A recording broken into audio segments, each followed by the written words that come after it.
네, 오늘은 사도행전 12장 말씀을 가지고 하나님이 세우시는 교회라는 제목으로 함께 은혜를 나누고자 합니다.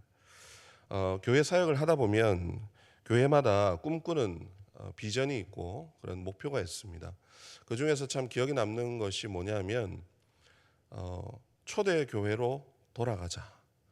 이 문구를 참 많이 썼던 것을 보게 됩니다. 사실 물리적으로 지금에서 초대 교회로 돌아간다라는 것이 그것은 말이 안 되는 것이죠. 그럼에도 불구하고 이 의미가 뭘까 우리가 생각을 해보면 결국 이런 의미인 것 같습니다. 우리가 화려하거나 어떤 갖춰져 있거나 혹은 어떤 그 어려운 상황 가운데서도 교회가 오직 성령의 임재로 말미암아서 정말 하나님의 부흥을 경험하고 그렇게 건강하게 세워지기를 바라는 그런 소망이 담겨져 있는 그런 문구였고 참 비전이었다라는 생각이 든다라는 것이죠. 정말 사도행전을 보면은 그런 가슴 뛰는 그런 하나님의 역사가 있습니다. 사도들이 교회 공동체를 세워가는 과정 중에 정말 우리가 보면 목숨을 걸고 수많은 방해와 그 어려움들이 있는 그때 당시에는 교회가 그렇게 크지도 않았기 때문에 그렇게 소수의 사람들이 정말 고군분투하면서 그렇게 하나님의 일들을 이루어가는 그런 모습을 보게 되는데요. 여기서 중요한 것은 그 사람들의 어떤 일이 누구에 의해서 풀려가고 있는가. 그 뒤에 보면은 성령께서 역사하셔서 그 문제들을 풀어가시고 교회 공동체를 어려움 가운데서도 능히 그것을 이겨낼 수 있도록 역사하셨다라고 하는 것입니다. 그런 역사를 통해서 정말 역동성 있는 교회가 존재했다라는 것을 우리가 보게 된다는 것이죠. 이것이 왜 중요하냐면은 결국에는 교회 생명력이라는 것은 하나님께서 역사를 하셔야 가능한 것이기 때문입니다. 너무나도 당연한 얘기지만은 교회를 보다 보면 사람들이 움직이고 사람들이 얼마나 모였는가 또 사람들이 얼마나 어떤 일들을 하는가에 우리가 주목을 하게 되는데 그러나 이 교회의 생명력, 그 역동성이라는 것은 사람에 의해서 판단받는 것이 아니라 얼마나 하나님의 스토리가 그 교회를 통해서 드러나는가, 하나님이 얼마나 그 가운데서 역사하시는 것을 보게 되는가로 교회가 그 세상에 빛이 되고 또 증거가 된다라는 것입니다. 그래서 이제 역설적이게도 하나님은 이들이 어려운 상황 가운데서도 더 강력하게 역사를 하시는 거죠. 무너질 것 같은데 이래서는 도저히 안 될 것 같은데 오히려 하나님이 더 강력하게 역사하셔서 그 사람들의 생각을 전혀 거기에 완전 뒤집어 버리시는 그런 하나님의 반전이 계속해서 나타납니다. 그 생각해 보면은 교회가 어쩌면 자신의 힘으로 할 수 없었던 그런 절망 가운데 있었기 때문에 오히려 하나님을 더 간절하게 붙들었고 또 하나님께서 그 가운데 역사를 하셔서 교회가 더 부흥하게 되는 은혜 넘친 이야기로 그렇게 성경을 통해서 우리에게 전하고 계신 것이 아닌가 이런 생각이 듭니다. 오늘도 말씀을 보니까 사람이 할 수 없는 은혜가 있었다라고 기록을 하고 있습니다. 초대교회의 이야기를 증거하고 있는데요. 오늘은 전체적인 이야기를 보니까 베드로의 이야기를 담고 있습니다. 헤롯 아그리파 1세 헤롯 왕이 사도 야고보를 칼로 죽이게 되는 이 사도 야고보가 최초의 사도 중에 최초의 순교자가 되는 이런 갑작스러운 사건이 일어나게 됩니다. 이때 교회는 큰 위기를 맞게 되죠. 지금에서야 교회가 어느 정도 이 사람들의 세가 있기 때문에 이런 일들이 영향력이 비교적 좀 덜하다라고 볼 수가 있지만은 이때 당시에는 교회가 이제 싹을 틔우고 움트는 그런 과정 속에서 리더 한 사람의 이 순교라는 것은 엄청난 큰 사건이고 참 위기였을 것입니다. 왜냐하면은 이런 리더 한 사람의 순교가 교회 구성 성도들에게 두려움을 때로는 가져다 주고 또 혼란을 야기할 수 있었기 때문에 공동체가 와해될 수 있는 그런 어려움이 있었다라는 것이죠. 헤롯도 이러한 것을 알았을 것입니다. 그래서 자신의 정치적인 이득을 얻고자 해서 유대인들의 어떤 인기를 얻고자 해서 이렇게 잔인하게 야고보를 칼로 죽이게 되는 이런 일을 서슴지 않았습니다. 교회가 어떻을까요? 이 야고보가 갑자기 순교를 하게 되고 교회의 참 리더가 순교를 하게 되는 이 상황 가운데서 얼마나 낙심하고 참 절망 가운데 있었겠습니까? 그런데 이런 낙심하고 있을 교회의 성도들에게 참 놀라운 소식이 하나 전해집니다. 그것이 뭐냐면 오늘 우리가 읽었던 것처럼 동일한 이유로 잡혀간 베드로도 순교 직전에 이런 위기 가운데서 베드로가 풀려나게 된 그런 하나님의 기적으로 그렇게 철통같이 지켰던 이 감옥에서 도저히 일어날 수 없었던 그 일로 인해서 성도들 앞에 풀려나서 나타나게 된 것이죠. 오늘 기록을 보니까 이것은 사람에 의해서 어떤 일어난 이런 일이 아니라 주의 천사가 그를 도와서 탈출했다 이렇게 기록을 하고 있습니다.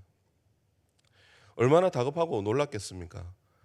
참 이해가 되는 것이 뭐냐면 그들이 간절하게 기도를 해놓고도 이 사실을 그 광경을 믿지를 못했다. 받아들이지를 못했던 것이죠.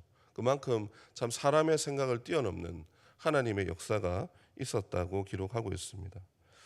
참 하나님의 일은 우리의 상상과 지혜를 훨씬 뛰어넘어서 역사를 하십니다.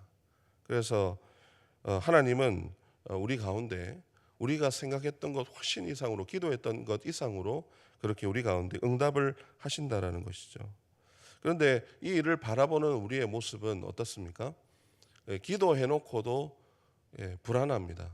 우리는 굉장히 현실적이고 계산적으로 내 타산에 뭔가 맞지 않으면 그것을 참 바라보지 못하고 믿지 못하는 그런 참 연약함도 있습니다.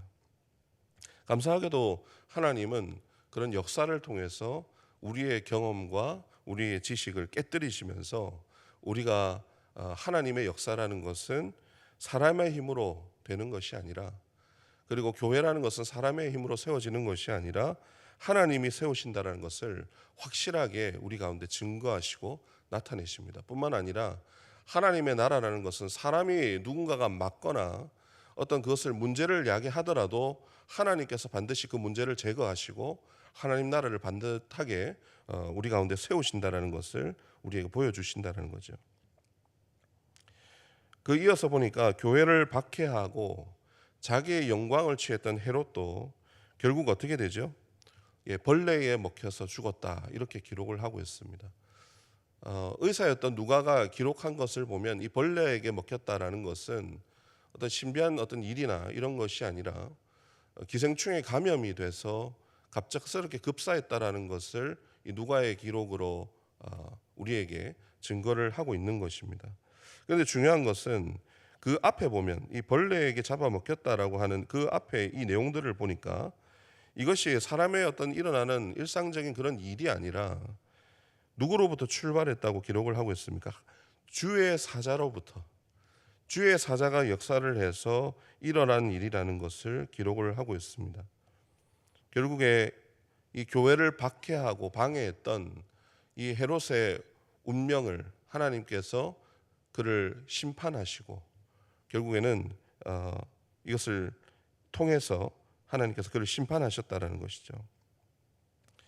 그래서 이것을 통해서 또한 우리가 알 수 있는 것, 사람이 교회를 사람이 막거나 무너뜨릴 수 없음을 보여주고 있습니다. 이 말씀을 통해서 우리가 분명하게 또한 주시는 메시지가 있습니다. 뭐냐면 동일하게 우리에게 강조하고 있는 말씀인데요.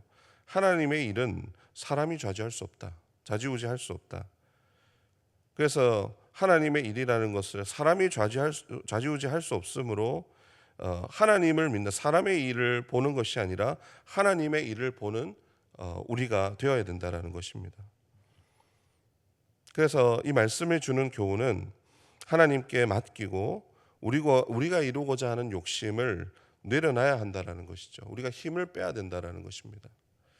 기도하고도 여전히 우리가 불안해서 보여지는 것 때문에 흔들리고 또 여전히 불안해하는, 하나님께 맡겼다라고 기도를 하고 있지만은 여전히 내 경험과 지식에 그것을 이기지 못해서 하나님을 기대하고 소망하지 못하는 우리의 참으로 어려움들이 있는데 여기로부터 우리가 자유해야 됨을 그 필요성을 말씀하고 계시고 또 하나님을 신뢰하면서 기다리라는 그런 응답의 말씀인 줄 믿습니다. 더불어서 오늘 이어서 우리에게 주는 교훈은 뭐냐면 교회의 그런 어려움과 또 공동체의 여러 가지 문제들을 우리가 바라보는 그런 시각들이 있는데 그 바라보는 눈을 바꿔야 된다라는 것이죠. 여전히 방해가 있고 또 장애물이 교회에는 존재합니다. 사역들을 하다 보면은 우리가 생각할 수 없는 그런 작고 큰 문제들이 다가오게 돼서 참 그 사역을 우리가 믿음으로 바라보지 못하고 참 우리의 힘이 들어가게 되고 또 그것 때문에 불안해하는 모습들이 있는데 오히려 우리의 시각을 바꿔서 하나님께서 이 교회와 하나님 나라를 세워 가시는 것이기 때문에 전혀 불안해할 것이 없는, 낙담하거나 불안해할 것이 없는 것은 결국에 이 일을 통해서 하나님이 역사하신다라는 그 믿음 가운데 우리가 거해야 된다라는 것입니다. 오히려 이 일을 통해서 우리 힘이 드러나지 못하는 것을 우리가 감사하고 기뻐해야 되는 것이죠. 주님 앞에 오히려 이것을 메어놓고 기도할 때 하나님께서 그것을 정리하시고 교회가 세워진 이유와 목적을 분명하게 드러내실 것이기 때문에 그것을 믿고 그리고 오늘도 기도하면서 하나님께 온전히 맡겨드리라는 그 메시지를 우리에게 보내고 계신 것입니다. 우리 사랑하는 성도 여러분, 오늘 우리가 이 사실을 믿고 또 믿음으로 나아가는 저와 여러분 되었으면 좋겠습니다. 여러분, 초대교회의 어떤 역동적인 역사는 결국 하나님이 하신 일들입니다. 성령의 역사가 있었기 때문에 사람의 어떤 영광이나 사람의 힘이나 이런 것으로 교회가 세워진 것이 아니라 하나님의 역사로 온전히 세워졌다라는 것을 우리에게 보여주고 있기 때문에 그렇기 때문에 우리가 오늘도 하나님을 믿음으로 우리가 불안해하지 않고 낙담하지 않고 그것을 하나님께 소망을 두면서 하나님이 세우시는 교회를 기대할 수 있다라는 것입니다. 오늘도 이 사실 가운데서 오늘 말씀을 믿고 또 주님 앞에서 묵묵하게 주님의 나라를 세우시고 그렇게 섬기시는 저와 여러분 되기를 주님의 이름으로 축원합니다. 우리 함께 기도하겠습니다. 하나님 아버지 감사합니다.